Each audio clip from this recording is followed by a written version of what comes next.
Praise the Lord. இன்றைக்கான வசனம், கர்த்தரிடத்தில் திரும்புவோம் வாருங்கள். நம்மை பீறினார், அவரே நம்மை குணமாக்குவார். நம்மை அடித்தார், அவரே நம்முடைய காயங்களை கட்டுவார். எதுவானாலும் நாம கர்த்தரிடத்துல திரும்பணும் அப்படின்னு இந்த வசனம் சொல்லுது. நம்மள அவர் கீறினாலும், கஷ்டப்படுத்தினாலும் அவர்தான் நம்ம குணமாக்குவாராம். நம்ம அடிச்சாலும் அவர்தான் நமக்கு ஆறுதல் சொல்லுவார். நம்முடைய காயங்கள கட்டுவார்ன்னு இந்த வசனத்துல பார்க்கிறோம். ஆனா இன்னைக்கு காயம் கட்டுறதுக்கும், குணமாக்குறதற்கும் எங்கெங்கேயோ போயிட்டுருக்குறோம்.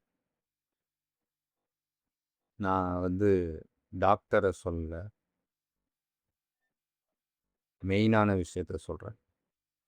மருத்துவர்கள பார்க்கிறது தவறல்ல. அது 2 விதமா இருக்கு. ஒரு சிலர் அதிக விசுவாசத்துடனே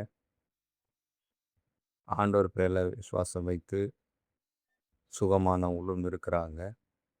ஒரு சிலர் என்னுடைய விசுவாசம் இவ்வளோதான்ப்பா. நான் மருத்துவர்ட்ட போறேன். ஆனா நீங்க சுகம் குடுங்கன்னு சுகம் பெற்றவங்களும் இருக்காங்க. இப்படி 2 விதமா இருக்கிறாங்க. அது விஷயம் அல்ல. நீங்க எங்க போனாலும் சுகத்த கொடுக்கக்கூடியது கர்த்தர் மட்டும் தான். இயேசு மட்டும் தான். அவர் தான் அந்த சுகத்த கொடுக்க முடியும். நம்மளை தண்டித்தாலும் அவர் தான் காப்பாற்ற முடியும். ஏன் நம்ம தண்டிக்கிறாரு, காயப்படுத்துறாரு அப்படிங்கிறது என்னன்னா, அவர் தண்டிக்கல, நம்மள காயப்படுத்தல, நம்மள சிட்சிக்கலன்னா, நாம வழி மாறி போயிடுவோம். இந்த வசனம் ஆரம்பிக்கும்போதே எப்படி ஆரம்பிக்குது? வாருங்கள் கர்த்தரிடத்திலே திரும்புவோம். நாம வேற பக்கம் திரும்பிருவோம்.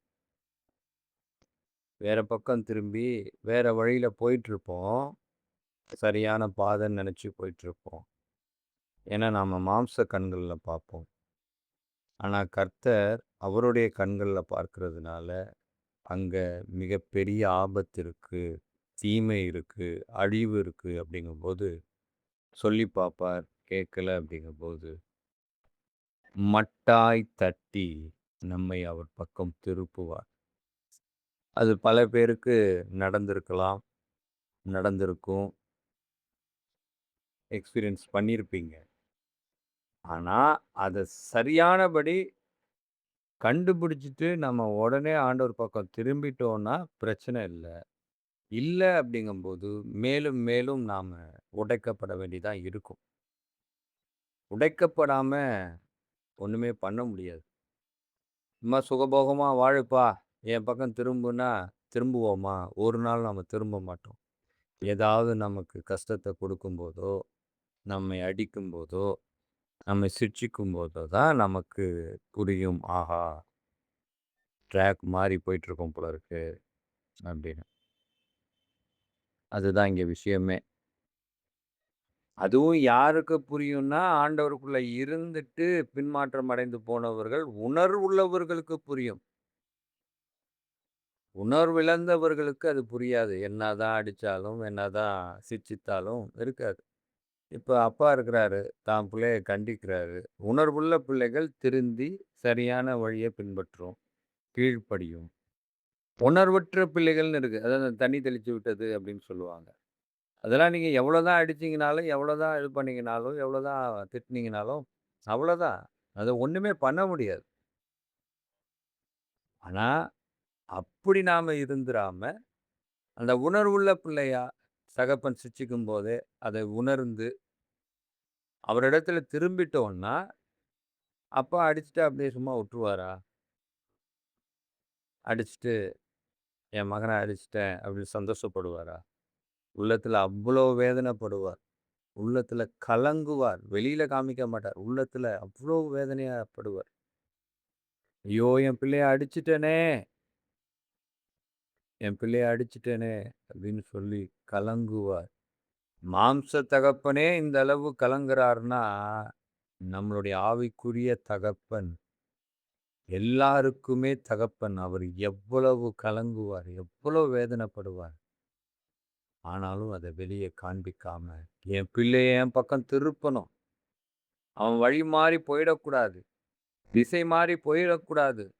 வாழ்க்கையை இழந்து போயிடக்கூடாது. ஆத்துமாவை இழந்து போயிடக்கூடாது. அவன் ஆத்துமா நரகத்துக்கு போயிறக்கூடாதுன்னு சொல்லி, அவர் நம்மளை சிட்சித்து தன் பக்கம் திருப்புகிறவராயிருக்கிறார்.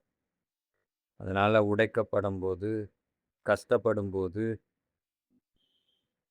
வேதனைப்படும்போது, ஒண்ணு மனசுல வச்சுக்குங்க. முதலாவது நாம நம்மை பரிசோதிக்கணும். ஏன் இது நடக்குது? எதனால இது நடக்குது? ஏன் இப்படியெல்லாம் நம்ம வாழ்க்கையில நடக்குது? நாம என்ன செஞ்சோன்றத நாம பரிசோதித்து பார்த்து, அதுல ஒருவேள நாம எதுவுமே செய்யலனாலும் நடக்குது அப்படின்னாலும், அதுவும் தேவ சித்தம் தான். அதுக்காக நமக்கு துன்பம், பாடு, உபத்திரவம் அப்படின்னு சொல்லிட்டு மனிதர்கள் தேடி போயோ, இல்ல யாரையும் தேடி போயி, அதனால ஒண்ணும் நடக்க போறதும் இல்ல. அவர்கள் நமக்கு அந்த நேரத்துக்கு வேணா ஒரு சமாதானத்த குடுக்க முடியுமே தவிர, நம்ம வாழ்க்கை முழுவதும் அவங்களால அந்த சமாதானத்தையோ, அந்த சுகத்தையோ அவங்களால கொடுக்க முடியாது. ஆத்ம சுகத்த அவங்களால கொடுக்க முடியாது. அதனால நம்ம கர்த்தரிடத்துல திரும்பணும் அப்படின்னு வசனம் சொல்லிக் கொண்டிருக்கிறது. நான் நானே அவர். என்னோடே வேறே தேவன் இல்லை. நான் ஒருவர் தான் கர்த்தர். நான் ஒருவர் தான் தேவன். என்னை அன்றி வேற தெய்வம் இல்ல. வேற எங்கேயும் போய் நிக்காதீங்க அப்படின்னு சொல்றாரு இயேசப்பா. என்பதை இப்பொழுது பாருங்கள். நான் கொல்லுகிறேன், நான் உயிர்ப்பிக்கிறேன். அவரு நமக்குள்ள இருக்கிற மாம்ச கிரியைகளை கொன்று, நம்மில் இருக்கிற ஆவிக்குரிய கிரியையை உயிர்ப்பிக்கிறவராயிருக்கிறார். நான் காயப்படுத்துகிறேன், நான் சொஸ்தப்படுத்துகிறேன். நம்மில் இருக்கும் மாமிச சிந்தையை அவர் காயப்படுத்தி, நம்மில் இருக்கும் ஆவிக்குரிய சிந்தையை அவர் சொஸ்தப்படுத்துகிறவராய் இருக்கிறார். என் கைக்கு தப்புவிப்பார் இல்லை. அவர் கைதான் தப்புவிக்க முடியும். அவர் ஒருத்தர நிச்சயித்துட்டாருன்னா, முத்திரிச்சிட்டாருன்னா, தேர்ந்தெடுத்துட்டாருன்னா, அவர் கையிலேருந்து யாராலயும் தப்புவிக்க முடியாது. எந்த பலவானாலும் தப்புவிக்க முடியாது.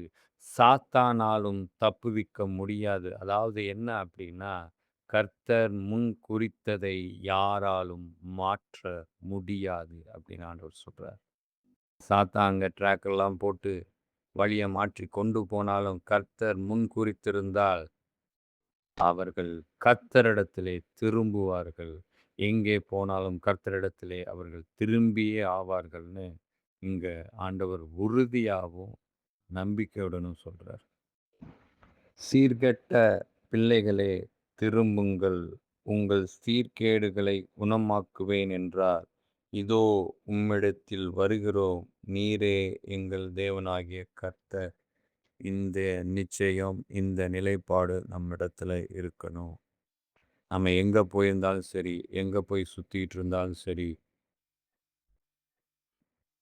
கர்த்தரிடத்துல திரும்பிறணும், திரும்பணும், திரும்புறோம் அப்படின்னு நாம சொல்லி கர்த்தரிடத்துல நாம திரும்பிட்டோம் அப்படின்னா, அவர் நம்மை குணமாக்குகிறவராய், அவர் நம்மை கட்டுகிறவராய் இருக்கிறார்.